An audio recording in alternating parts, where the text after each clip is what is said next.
Today we're going to teach you how to throw and catch a baseball. For this how-to, you're going to need 1, a baseball, and 2, a baseball glove, and another baseball glove for your throwing partner. The first thing you need to know is how to grip the baseball. With your thumb, pointer, and middle finger, firmly grip the ball with your dominant hand. Now, turn sideways towards the person you're throwing to. You want you and your non-dominant foot to be facing them. Bring your arm back and lift your non-dominant foot. Then throw your arm forward like this, and step towards the person you are throwing to. As you are throwing, twist your back foot. Follow through with this throw and release the ball at an appropriate time. This is all one motion.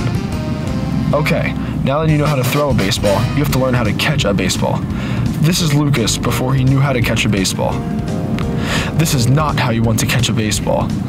First, put your glove on your non-dominant hand, like this. Next, put the glove in front of your chest.